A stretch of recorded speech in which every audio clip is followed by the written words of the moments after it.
Nagsagawa ng aerial patrol ang Bureau of Fisheries and Aquatic Resources sa Bajo de Masinloc. Kuha tayo ng update mula kay Patrick De Jesus live. Patrick?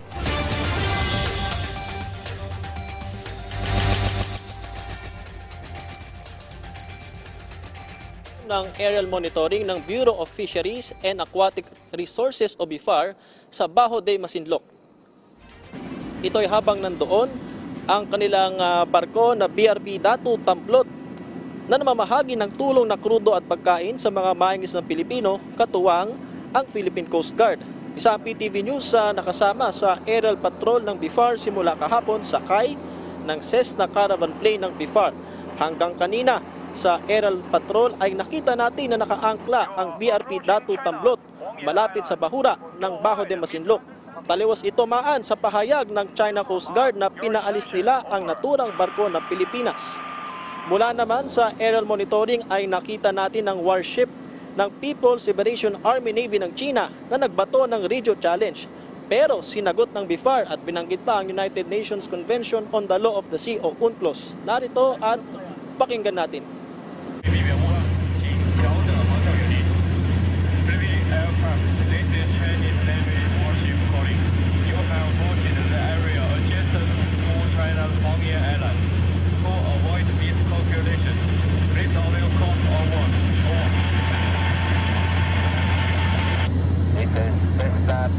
Bravo RP-1077, a Bureau of Fisheries and Aquatic Resources aircraft of the Philippine government conducting a local maritime patrol within the exclusive economic zone of the Republic of the Philippines.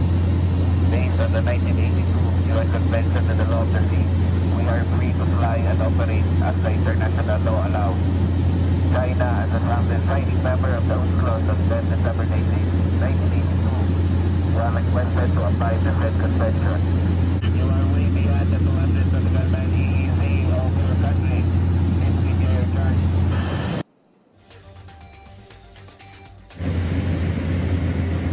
Napansin din natin sa aerial monitoring ang floating barrier na inilagay ng China sa southeast entrance ng Bajo de Masinloc na nakakabit at gwardyado ng mga rigid ng CCG at Chinese Maritime Militia vessels. Simula kahapon, 3 beses sa lumipad ang Cessna caravan plane ng BIFAR mula rito sa Pampanga at nag-aerial patrol.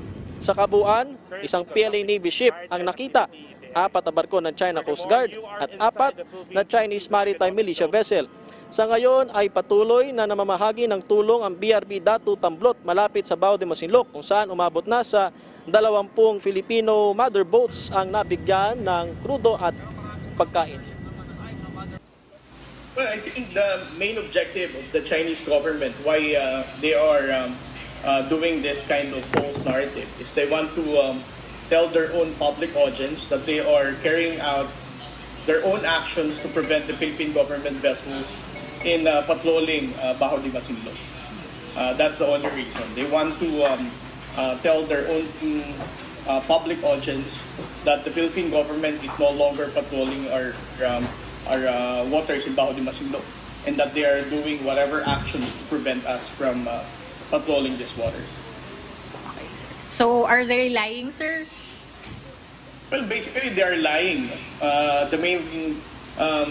main basis of our statement now that we are the ones having this factual narrative is that you are actually our evidence. No?